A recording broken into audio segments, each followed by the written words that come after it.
ETV Uganda WordExp is my name. Yes, ETV Uganda, ETV Uganda Studios. Yes, tulinyisiza omutindo Aaron Bobo on camera.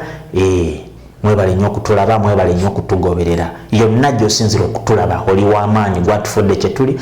Thank you guys for watching. Well, olunaku lwa leero abayimbi abawagira Bobi Wine nga bakulembeddwamu Dr. Hilderman abamusazeeko wali mu makage emagere bamukyaliddeko ne balaga obuwagizi bwabwe gyali era nga mu bano kubaddeko Liupazo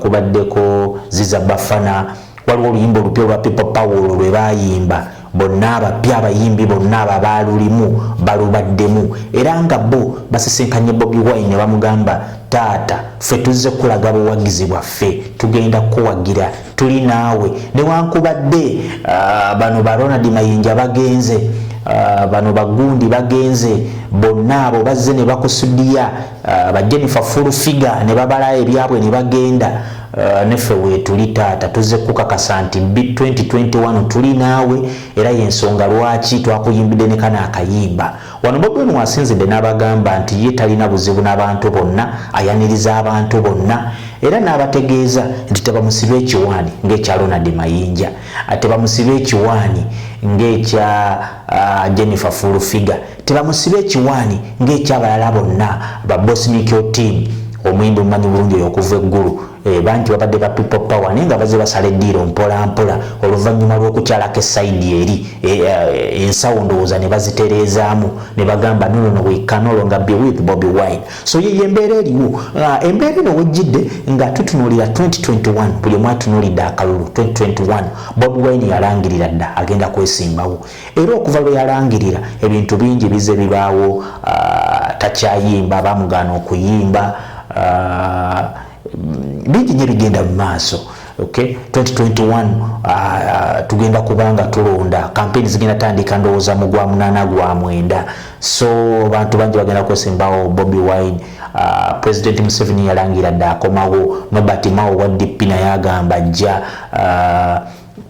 Major Mugisha Muntu Major General Mugisha Muntu naye agamba ajja and so other people, so many other people abali interested okuba nti bavuganya kukubeera president, the next Ugandan president 2021-2026. So kino wekijjidde nga ebbugumu lyabufuzi era ndowooza abayimbi bano basaze mangu eddiiro abantu babategeere nti bayimiridde wano baleme ttuuka ate ku lunaku luli nga bakyali aganaga tebabalina we bayimiridde wano bayimiridde wali and so on and so forth. So eyo embeera eriwo Dr. Hilderman alidinze banene ngamba Bobi Wine tuli naawe tukuwagira tugenda kubeera naawe tugenda kunoonyeza akalulu naye omuntu ali ayinza okubuuza bano nabo tebasiba kiwaani kubanga tulaba buli yeekubye ekifaananyi ne Bobi Wine aba afunye kye tuyita political capital oba aba afunye omulimu ogw'olubeerera nti bw'amala okuva eno nga bamuyita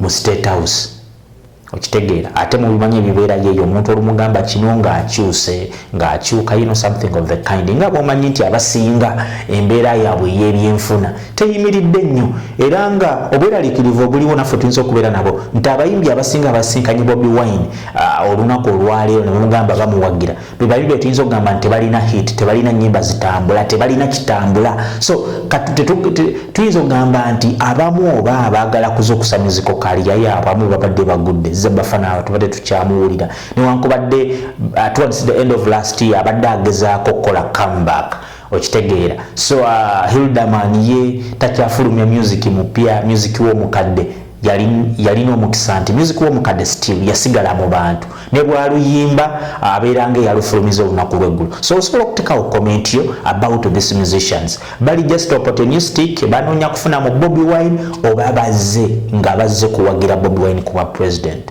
WordExp is my name. Teekawo comment yo ka video ka sharing okatambuze ku kamera ndi ne Aaron Bobo. I love you so much guys. Thank you so much for watching. Oman, Abu Dhabi, Alain, United Arab Emirates, Dubai, Alain, Sharjah, Wunao, Bahrain, South Africa, all the cities. Thank you so much for watching. Mwenna abali yejemuli nga mutulaba Uganda wetusinziira emmachi nje ne tubona ensi yonna. Thank you guys for watching.